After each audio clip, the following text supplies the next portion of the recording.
Olá, eu sou Mariane Roma e hoje nós vamos falar sobre variáveis e hipóteses em epidemiologia. E para me ajudar nesse assunto, eu conto com a presença do Cristiano Bittencourt, que é doutor em engenharia biomédica. Seja muito bem-vindo, professor. Obrigado, Mariane. É sempre um prazer estar aqui Prazer é todo meu. compartilhando um pouquinho de conhecimento com vocês. Muito obrigada. Bom, já começa explicando para a gente o que são as variáveis de um estudo. Bom, em todo estudo, uma variável é tudo aquilo que a gente coleta de informação numa pesquisa. Então, por exemplo, se você faz uma pesquisa coletando, por exemplo, a idade das pessoas, preferência de cor, por exemplo, o sexo da pessoa, estado civil, se você mede pressão arterial, frequência cardíaca das pessoas, cada dado desse que você coleta, isso é uma variável. É uma informação que pode ser trabalhada na pesquisa, para tirar conclusões depois de acordo com o seu objetivo. Perfeito. Agora, qual a diferença entre variáveis quantitativas e qualitativas? Tem diferença, então, né? Tem. Inclusive, o pesquisador, é importante que ele saiba diferenciar, né, isso. Então, uma variável quantitativa, o nome já diz, ela é um valor numérico, ela assume um valor numérico. Então, por exemplo, se você medir o peso de uma pessoa, a altura de uma pessoa, você está medindo aquilo ali em números. Então, você tem 1 metro, 1,10 m, 1,20 m, 1,30 m. Então, a variável assume um valor numérico. Isso é uma variável quantitativa. A idade também. Idade também. Aí, a variável quantitativa, nós temos a discreta e a contínua. O que é a variável discreta? É quando é em contagem. Então, por exemplo, quantas vezes você vai ao cinema por ano? Aí, 2, 3, 4. Ou seja, você não tem 3,5, 4,5. Ou é 1, ou é 2, ou é 3. E aí, se é, nesse caso, contagem, a gente chama de discreta. No outro caso, quando é uma medida em que você pode assumir vários valores dentro de um mesmo intervalo, é contínua. Então, quando você mede altura, peso, porque, por exemplo, você pode ter 60,2 quilos, 60,3 quilos, não é contagem, então é contínuo. Já as variáveis qualitativas, também chamadas de categóricas, elas assumem categorias.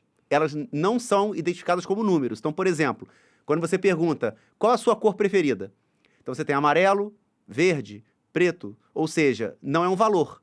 A variável, ela assume categorias. Ela pode assumir ou é isso, ou é isso, ou é isso. Por exemplo, sexo, masculino, feminino. Vou perguntar agora. Enfim, então assume categorias. Dentro da qualitativa, você tem a nominal, que é, por exemplo, nesse caso da cor, e você tem a ordinal. O que é a variável ordinal? Quando as categorias, elas têm uma ordem de importância.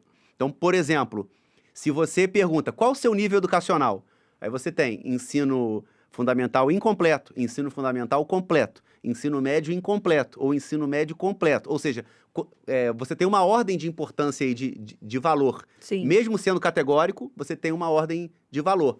Então, a gente chama essas variáveis de variável ordinal, qualitativa ordinal. Perfeito. Agora, qual a diferença entre variáveis dependentes e independentes? Também é uma diferenciação importante da gente fazer. O que é uma variável independente no estudo? Geralmente ela está associada à causa que você está estudando. Às vezes você está estudando duas variáveis, você quer saber se uma variável é a causa da outra ou está associado à outra. Sim. Então, a variável independente é aquela que é a causa. A variável dependente é o efeito que você está estudando. Então, eu vou dar um exemplo para ficar claro. Por favor. Né? Por exemplo, eu estou estudando se a intensidade do exercício que eu estou fazendo afeta a minha frequência cardíaca, por exemplo. Então, eu coloco pessoas para fazer um exercício numa esteira, e essa esteira vai aumentando a intensidade, e conforme vai aumentando a intensidade, eu vou medindo quanto que a frequência cardíaca está dando, né? O quanto que essa frequência está aumentando.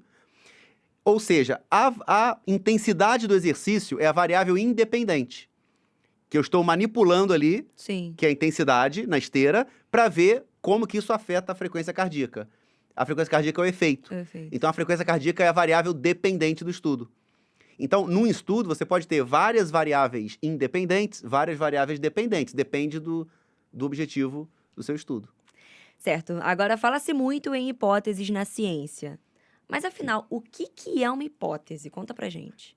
Também importante pergunta. O que é hipótese? Hipótese é quando você assume algo verdadeiro baseado em suposições ou baseado em um conhecimento prévio que você já tem. Sim. Então, na pesquisa, a gente lança muitas hipóteses, ou para testar numa pesquisa, ou para explicar resultados obtidos numa pesquisa. Então, por exemplo, se você faz um estudo de um medicamento que é bom para a pressão arterial, para controlar a pressão arterial, você faz um estudo em idosos, por exemplo. E nesse estudo você observa que esse medicamento consegue controlar bem a pressão arterial em idosos. Então, para uma próxima pesquisa, você pode lançar uma hipótese que é, bom, se para idosos eu tive um efeito benéfico, será que para adultos jovens com pressão arterial, talvez eu também tenha o mesmo benefício? Sim. Porque as vias químicas lá que o medicamento vai atuar são as mesmas para idosos. Aí eu lanço essa hipótese e testo com uma pesquisa. Então a hipótese seria a base da pesquisa? Toda pesquisa, Do que sai a pesquisa? toda pesquisa ela sai de uma hipótese. Um bom pesquisador, para começar uma pesquisa, ele tem que partir de uma hipótese. Porque ele já tem um conhecimento prévio e baseado nesse conhecimento, ele supõe...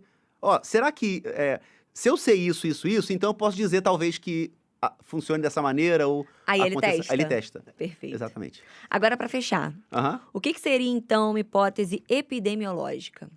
Como o nome já diz, esse conceito de hipótese é aplicado à epidemiologia. Então, quando você lança hipóteses referentes a doenças, a agravos em saúde relacionados à população, né, se você está estudando prevalência, incidência, mortalidade relacionada a várias doenças, você está trabalhando com hipóteses epidemiológicas, que é o assunto da disciplina, né? Perfeito. Bom, chegamos ao final, perguntas respondidas, mas eu queria agradecer você, professor, pela presença e também por todo o conhecimento. Muito Obrigado, obrigada. Mariane. Obrigado a vocês. É isso, chegamos ao final e eu realmente espero ter conseguido agregar bastante conhecimento a todos. Até a próxima!